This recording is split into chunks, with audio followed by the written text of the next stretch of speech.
The next topic we're going to talk about tonight is going to be Star Citizen 4.11.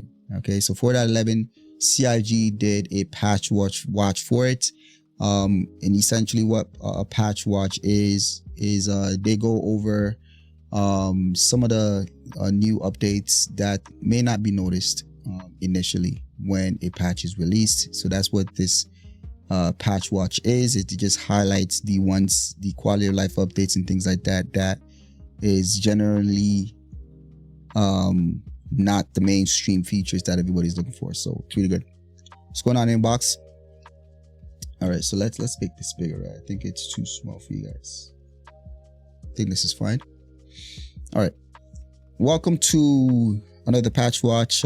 These posts shines light on upcoming features, improvements, and fixes that may not appear on the public roadmap, but are updates we believe you'll find valuable. Currently, Alpha 4.11 is testing across RPT waves, is gearing up for imminent live release. So let's dive into some of the additional bits coming your way. Refineries. Okay, so refineries, it says we made a number of target improvements to mining gameplay loops in Alpha 4.1.1, including adjusting mining laser and their modules, improving difficulty scaling, better mineable distribution for FPS and mining and vehicle mining, better rock and atlas geo handling, and various bug fixes that you can review in the recent patch notes. Really nice. So they did, I noticed with 4.11 they added some more minables. The geo, I think there's going to be modules for the rock, and then I think the atlas also is going to I think might have swappable modules, or maybe that's not in yet, but I know for sure the rock has new modules that you can use, mining heads that have different features and advantages and disadvantages of each mining head that you can attach to it. Mining bags are attachable and detachable. You can actually now, I believe in 4.11, you can actually take the mining bags off, or the saddlebags on even your prospector or the mode, take them off, put them in the cargo, in the storage, and then at the refinery terminal you can actually pick those cargo containers or the bags themselves and actually pull the resources from it to do the refinery job. So you don't necessarily need to have the ship with the bags or saddlebags stored, but you can just have them in the inventory or your storage and then pull from that. So which is going to add a lot to emerging gameplay, where you can do larger mining operations in such a way where, let's say you have a prospector and then there's going to be another ship that has, let's say, a cutlass that has some extra saddlebags inside of its storage. Prospector will go mine, fill up, and then you detach from the prospector, put the filled saddlebags into the cutlass, and then move the new ones, the empty saddlebags, and put it back in the prospector. Prospector remains on the field and continues to mine, while the cutlass pilot will take the bags back to the refinery and start a refinery job. So that's huge. It's going to really expand things, especially when they introduce the expanse. It's going to add a lot to that as well. So yeah, really excited about some of these updates. The silhouette in the CitizenCon last year was more bulky version of the Spartan with large turrets above drive. Okay. From one of the silhouettes. Okay.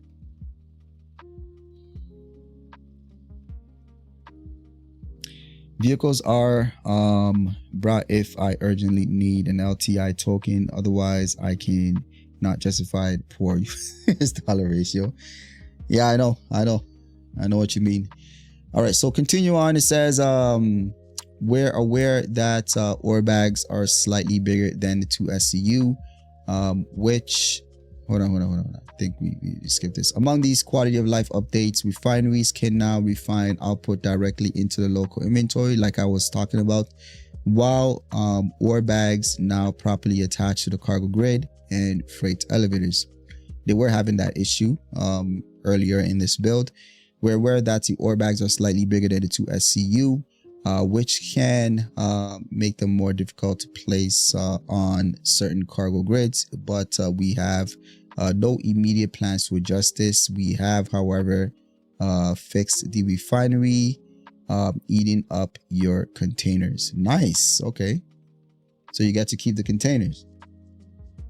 That's nice. Okay, yeah, so this is what they're talking about. You can just put these in the storage, and then you can go and set your refinery jobs and pull from these. Once it pulls, you should be able to get it back, put them back on your mining ship, and move on. So let's see here. Yeah, you get to select. So I guess you select the station instead of the ship, and then I guess it will show the entire ores within your inventory. So that's gonna be how it's gonna work. That's nice. Big quality of life update. I'm happy about that one. So let's move on into component balance pass. Going for a run. Thanks for covering this. I will watch later. Thank you, bro. Thank you, Hokage. Have a good one. Have a good run. All right, so component balance pass. We've rebalanced ship components based on their class types in Alpha 4.1.1 civilian, which is average overall performance with the benefits of low maintenance overhead. Nice. Okay, competition high performance and low weight, but with the trade-off of low durability, few options for power management, and the loudest signatures across all classes. Makes sense. Industrial will be, although heavy and power hungry, this class excels in durability and heat management. Oh, really? Okay. And also has low maintenance costs. Makes sense. Military is extremely durable, high configurable with the highest output of any class at the cost of significant signature emittance and power consumption, which makes sense. Military, all they care about is performance, which makes absolute sense. And then you have stealth. Stealth components are the most fragile. Their output is in the middle of the pack. However, they consume very little power, have low minimum power consumption, and produce extremely low signature emittance. This reduces minimum consumption, makes them more flexible for power management, allowing you to easily adjust their settings without overburdening your power pool. Huge. All right, I need to start working on my stealth builds, to be quite honest. I haven't done that yet. If CIG releases the Idris P, they technically don't break their promise because Squadron 42 is centered around the M variant, right? Yes. I think that's my suspicion, is that's what they're going to do, and that's going to be their justification for releasing the Idris. To be quite honest, if you ask me, we've seen the Idris so many times in so many situations. Why not release it? And you can justify the way you said it, Mr. Plastic Fantastic. You know, it makes sense. The M will be for Squadron, and the remaining variants could be released. I wouldn't be complaining about that. All right, continue on. There are also separate changes made to shield generators. Civilian average stats across the board, reliable and easy to maintain. That's nice. So if you're going solo, right? If you're doing solo, if you're a solo player, you're going out there, you're trying to see if you can maybe do some off-gridding type of gameplay or something like that, I would go with civilian because it's low maintenance, you know, and it gives you average performance. It's okay, but it's going to be low maintenance. You don't have to worry about fuses that much and stuff like that, you know. So that's what I would do, right, if I'm going solo. All right, so competition, excellent shield regeneration and rather quick reboots after collapse but with lower max health, perfect for hit and run or short and reactive engagement. Excellent shield regeneration and rather quick reboot. Low health. So the thing is with competition, if you know that you're gonna run into guys with ballistics, I wouldn't run competitions. But if you know that you're heavily dependent on your shields and you're doing hit and run tactics, competition is great for it, because you can go in between, you can switch between nav and SCM and be comfortable that your shields will be up as quickly as possible. So that's what I would use competition for. And also if you're not concerned about being stealthy. Industrial, the highest health pool among all classes. However, regeneration is slow and reboot time after collapse is long. It is best to tank a lot of incoming damage. Industrial, okay. So yeah, I would, if I have a ship, right, and I have multiple shields, I think I would have at least one industrial for the health pool. And industrial also has good health points in terms of the actual components itself.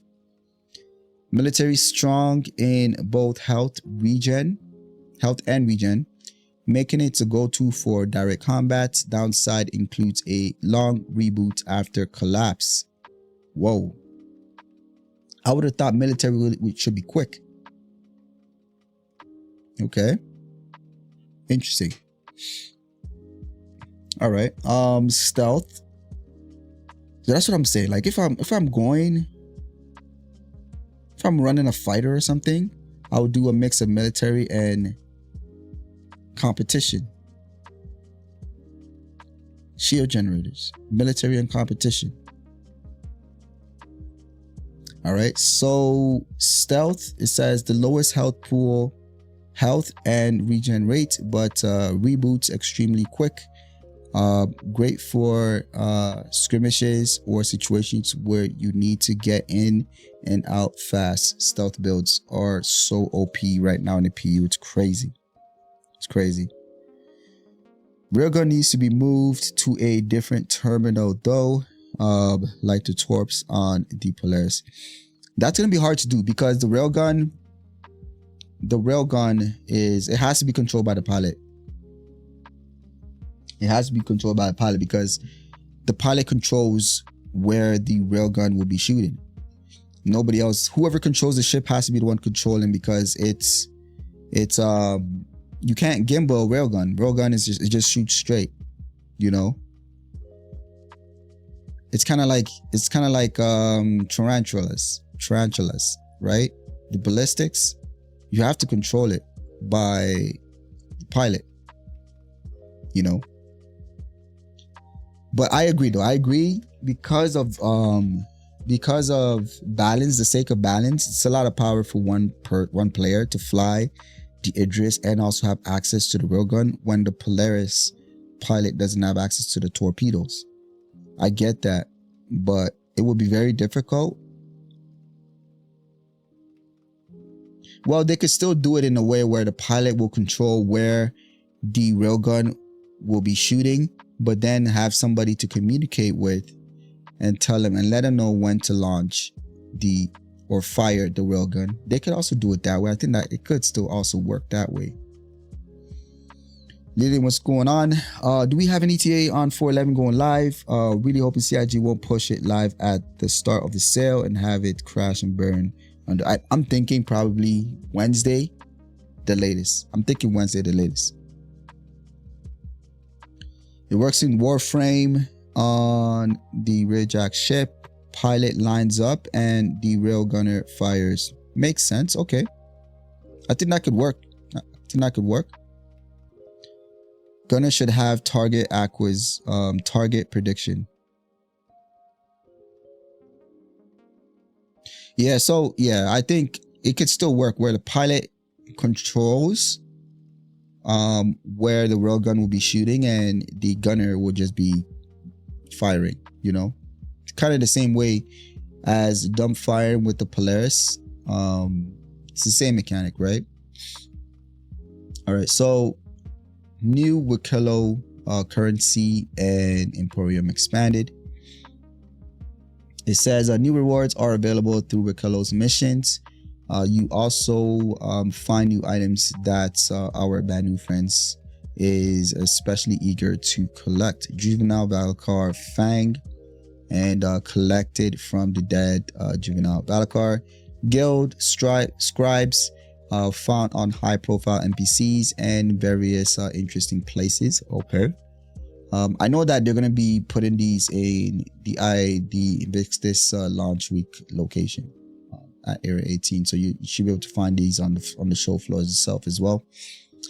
Ace pilots, which can be collected from ace pilots that you have vanquished in patrol and ambush missions.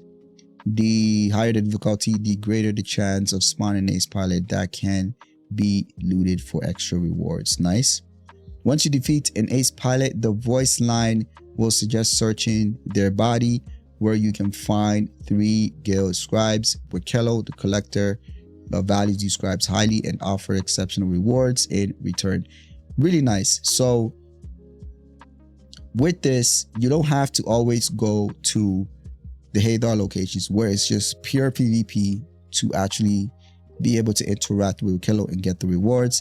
This is CIG's way of adding PvE elements to allow you to get the rare resources that the collectors, mission givers, will be requiring in order for you to get the cool ships, the components and stuff like that, right? So this is nice. I kind of wish they introduced this in the beginning, but I also understand they probably wanted us to fight in these locations at the Hadar location, speaking of, and see how PvP works with, you know, larger groups and things like that, which worked really well. Had tons of battles there, memorable battles over there as well. So it's pretty good. All right, so once you defeat ace pilot, okay, so also note the Wikelo Imperium upper floor is now open to the public. Have fun exploring this mysterious new space. I didn't even know that. He has another floor. Oh, is it up there? Okay, I gotta go check it out when this thing goes live. I had no idea. All right, improved looting. All right, so it says we've polished the loot interaction. The F prompt will now smoothly appear on the closest available item or corpse you're looking at without the need of wiggling around to find the right angle. I've been really frustrated with that before.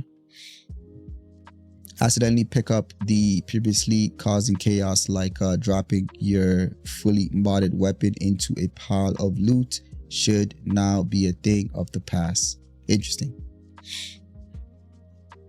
So I guess this is the showcase of it. Okay. I hope it works. I hope it works, because yeah, I just hope it works. Argo Raft. Before we get into that, hold on. And there's no consistency with pilot gunnery. Most ships have pilot guns, but the tally still does not. Good point. Good point. You make a good point. Looks like this year's Invictus launch week will be a tread for wallets. Nothing is yet on the horizon. What I not own or not interested in. The Asgard, don't know if I really need a fat Valkyrie. I like the Asgard. I think, honestly, if you have a Valkyrie, I think I'll probably upgrade for it. If I did own a Valkyrie, I would definitely upgrade for it. You get more space. It's bigger. You can do a lot more. Even the troop, in terms of troop transport, you can transport a few people. You could just either keep them upstairs, or they can still stay downstairs and just stand there, right? So you're gaining so much more space, so much more cargo capacity. And I think it also, the Asgard is also going to hit hard as well. I think it's going to be a lot more tankier as well. So I think it's a win-win if you just upgrade to that.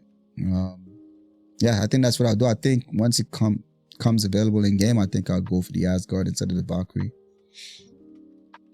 Argo Raft. So the Argo Raft has received several changes, resulting in a slight adjustment to the cargo capacity to improve loading and unloading. The 3 cargo arms have been replaced by a single cargo grid, now supporting 192 SCU. Huge update for the Raft or Raft and Raft owners. Huge. It makes the Raft so much more valuable in the PU.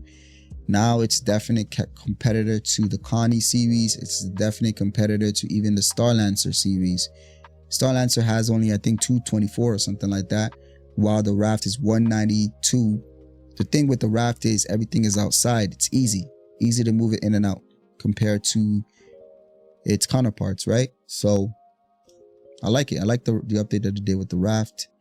Additionally, the old rail style tractor beam system has been relocated to the left, with operations controlled from the rear control room. Really nice. Really nice. We're also actively addressing several recently reported issues, such as the elevator missing collision tractor beams, missing thrusters, faucets, and more. Thank you for your feedback. Huge. Big update for the Raft. I like it. I might actually consider getting it in the PU. All right, so that was 411.